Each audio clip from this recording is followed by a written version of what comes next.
John, I see these houses that are out there, and my uncle told me that I should never offer over asking price. As a matter of fact, I should offer under asking price. I should offer, he said 20,000 below asking price no matter what. What should I do? Should I offer over asking, under asking, at the asking price? The answer is yes, yes, and yes. Maybe, maybe, maybe, and no, no, and no. Because it depends on the markets, and it depends on the sales process, the thought process with the agent representing the seller, and how did they want to approach this market. So I'll give you the 3 different scenarios you have to think of when you're looking at a property. You have to think about, hey, and have you think about it as a seller. Okay, so if you're a seller and you're selling your home, you would say, you know what? I see houses down the street that have sold for $600,000, but my house is better than those.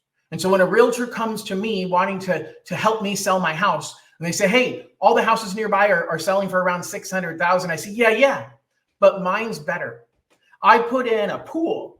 And they say, well, yeah, but the house down the street has a pool. Yeah, I know, but my pool's newer. And I got a brand new roof. And I put in a brand new air conditioner. And I just redid all of the flowers in the backyard. And my house is better. My house should sell for $625,000. Well, the problem is that seller is emotional. That seller believes their house is worth more. There are things about their home that are better, but often those things make the house more desirable, not more valuable. As a buyer, you would say, well, you know what, having a newer pool versus an older pool, yeah, maybe I'd pay a little more for it, but not much. Like I have a pool. And so I'm not too worried about whether it's 10 years newer than the other one. As a matter of fact, I'm not going to spend any more for the house with a brand new pool compared to a 10-year-old pool, or new landscaping in the backyard compared to old landscaping. It's nice to have, but it isn't going to make me pay more for the property. So that's what you need to think of as a buyer is, hey, some sellers think too highly of their home, and the real estate agent either was unable or unwilling to talk them down. Some realtors say, you know what, let's just put it on the market at your number and see what happens. Great. What's going to happen is nobody's going to write an offer. You know that because the property stays on the market a longer period of time. So depending upon your market, this is where having a great realtor helps you, you would find what is called the average days on market, or how long it takes to sell a home.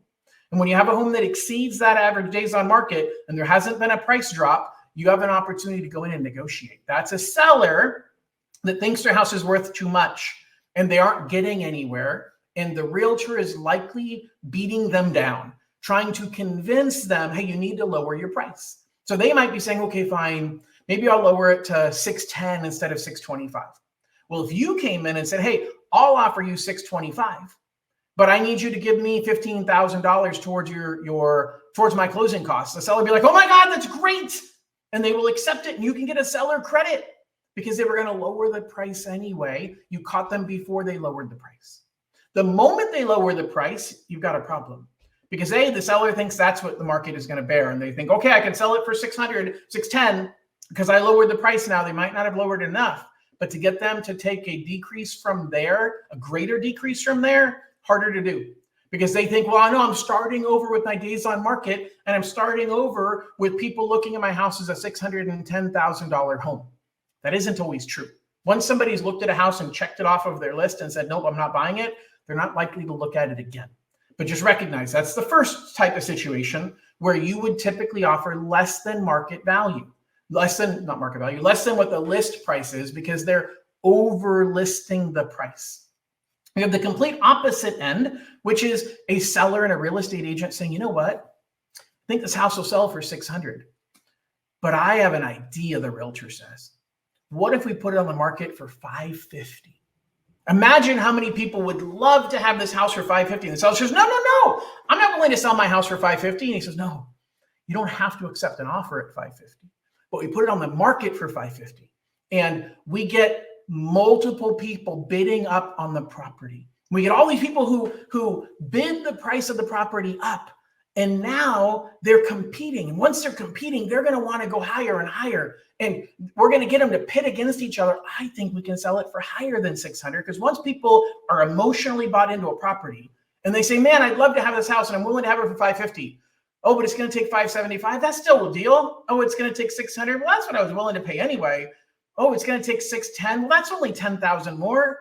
Oh, it's going to take 615. Well, that's only 5,000 more. You see how that happens? It's death by 1,000 cuts. So there are times when you're going to see a house on the market and you're going to say, oh my God, this house is better than any other house like it at this price. This is a deal. You're likely not going to get the house. There's likely an auction that is likely to happen. Not a purpose. Well, it's not a true auction, but the listing agent listed it low on purpose. If it looks too good to be true, it probably is. So just be aware of that fact. And the final thing I'll say, obviously you have that middle category of the house was priced perfectly, but more importantly, this right after a house goes on the market, the seller thinks they have the right price. So trying to negotiate a lower price immediately is unlikely. It can happen. Your realtor is the expert, but it's unlikely because the seller wants to have more time to have more people look at it. So negotiating a lower price rarely works right after the house goes on the market. Now, there's times when you can do it, and I'll talk to you a little bit about how to make your offer more competitive, and we'll go through some of that stuff. All right. Now, should I ask for seller credits? Well, it's about making your offer competitive. It's about, in the situation I just talked about a moment ago, if the house is overpriced, one of the things you can do is make the seller feel good because you offered them the full price. Now they can tell their friends, see, I told you it was going to sell for $625. Nobody has to know that they offered $20,000 in seller credits because that's not public record. So you can make a seller feel good. And again, other than on short sale, other than on really bank-owned properties and short sales, your seller is an emotional person. If you're buying a house from somebody that lived in that home or owned it for a long time, they're emotional about it. You have to understand emotions come into play as part of negotiations. So just be aware of that fact, because if you can give the seller what they want and get some concessions somewhere else, it's a win. And oftentimes it isn't simply what the seller asks for that they want. And I'll explain that in just a minute. But seller credits are great because they help you to reduce your cash out of pocket. If you're putting 20% down on a purchase price on a home and you're buying a $600,000 home, so you're putting $120,000 down and you negotiate a $10,000 decrease in the price of the home, that saves you $2,000 out of pocket. It lowers your loan amount by $8,000. So instead of borrowing 480, you're borrowing 472, but it only saves you 2,000 out of pocket. But if you negotiate a $10,000 seller credit, you keep the price where it was and you negotiate a $10,000 seller credit, that saves you the full $10,000 out of pocket. So it dollar for dollar saves you more money by getting a seller credit than by getting a reduction in sales price. But there's limits to how much you can get in seller credit. So don't go crazy. Talk to me or your lender if you're not using me, which if you're not using me, you are crazy. But don't go crazy in how much money you're getting. There's limits on how much we can get, but sometimes we can use that money for other things, for buying down your interest rate, doing temporary buy downs. I'll have a video in a couple of weeks that goes deeper into that.